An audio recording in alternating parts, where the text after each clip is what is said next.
Welcome back, gentlemen. This is another opportunity that we have to proceed on our previous class that we had, that we are making objects from Sketchup, and we are going to take it to 3ds Max so that we can be able to texturize it. And now, without further ado, let's proceed. Let's open our 3ds Max. As you can see, 3ds Max comes with 4 windows. That's the top, the front view, the left view, and the perspective. For those who do their designs from here, all the 4 windows are applicable, but for us, because we are only coming here to texturize our object, it's easy. Now all we need to is to toggle on to our perspective. Use this maximize viewport toggle, and then you can have a perspective. We now need to import our drawing. Let's go to File, Import, Import, then look for it where it is. Sorry, mine is a bit hidden. Sketchup. Okay, here it is. The last drawing that we did was an executive office desk.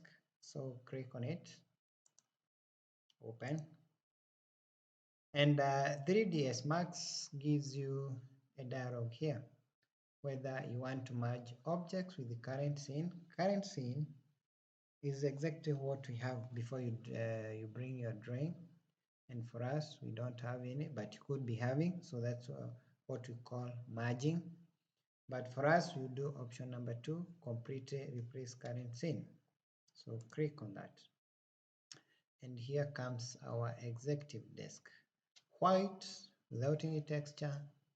Our big job is to have textures on this desk. Textures from 3ds Max are found under rendering. The top menu, go to material editor, and under material editor we have 2 types. We have the compact.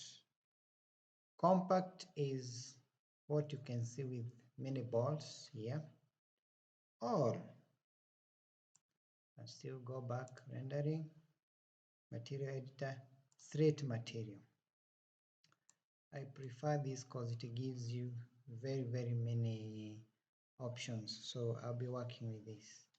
Now, whenever you're working with materials, or as an interior designer, I would be using the physical material. Now, from what you can see from here, you have the physical material. Just drag one. Make sure you highlight on your material and then edit the texture. Give it wood texture. Okay, now go to the presets.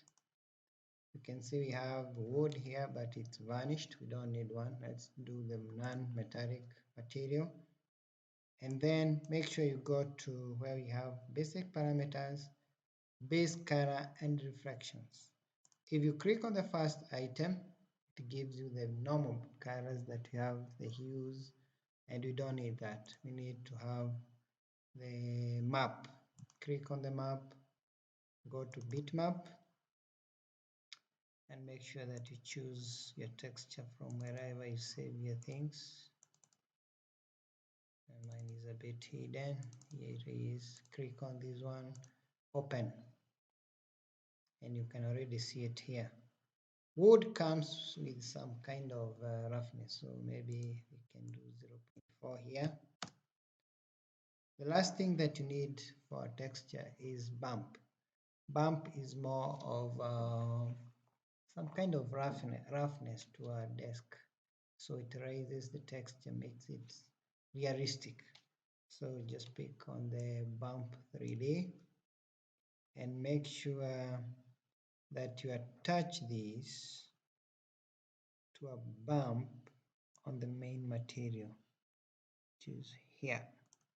That means, yeah, that's the one. And then from the bump map, make sure that you double click, go to bump, use the same material, we are okay, and we are good to go. Now we've already made a texture. What do we do with this texture? Okay, now let's use the material. All we need is to highlight the part that you want to put that material. Like I need the top. When I write the top, make sure that your materials are highlighted also, and use this assign material to selection. Click. In most cases, you may find that you can't see the texture. This could be off, could be off, could be on. Now, when you look at our texture, it doesn't look nice at all, at all, at all. These are small pieces of the same texture repeated many, many times. And we need them as one huge texture. So all we need to do is to go to this area called modify and do UV map. You can see there's a change. UV map comes in various mappings. We have plana, we have cylinder, doesn't look nice because this is not a cylinder. Spherical is not a sphere. Shrink map doesn't look good. This is a box.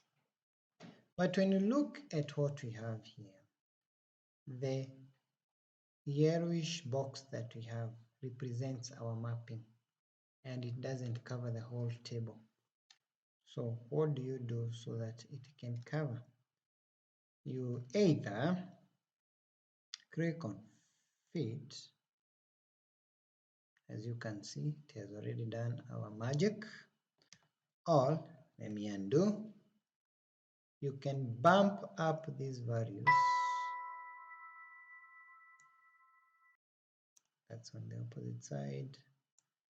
Bump up the opposite. Bump, bump, bump until it's beyond. Then if there's anything else, that's it. So there are those two ways, but I prefer the first one that we did, which is fit. And that's our texture. Then you need to do for the rest of the others that you had. I prefer doing each part by its own because each part of our desk comes with its own UV mapping, and that will give you the best material that you can get. So I'll pick this one, give it the material, come here, just do the same. Let me try to rush out here a bit. Box, again, fit. It's coming out well. Go to the next one, add the material, one, come to UV map, it's a box, and then make sure you do the fit. Pick this one, give it a material, go to UV map, it's a box, make sure the mapping is fitting. That's done. Pick this one also, give it material. Let me do it first here for the sake of us. UV map, box,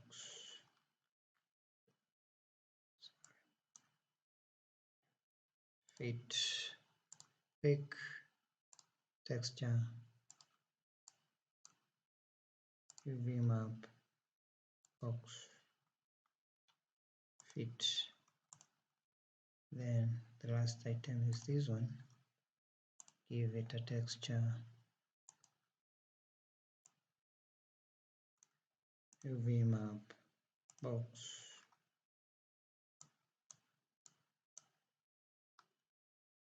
fit. And so far we've done all those parts that needed the wooden texture. Now the next thing that we need to do is to have material for the writing pad. Our writing pad is normally in black, so again just go to where we have the physical material, make sure you rename it and give it writing pad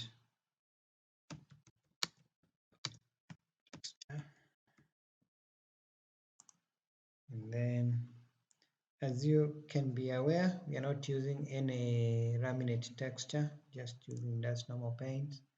Make sure you go to black, choose, and then just pick your writing pad, highlight the texture, and just input. And that, gentlemen and ladies, gives us the texturizing for our desk. So what we need to do now is just to come to File, Export, and then just make sure you got the right file. Yeah, and can say this is, give it a name, 3ds, and make sure to preserve max texture coordinates. That means the UV mapping that we've added should be incorporated into this texture. Just say okay. Otherwise, thanks gentlemen. Looking forward to the next lesson as we teach ourselves about coming from 3ds Max to ArchiCAD. Thanks a lot. Do enjoy yourselves. Make sure to subscribe to my channel. Let's grow together. Thank you.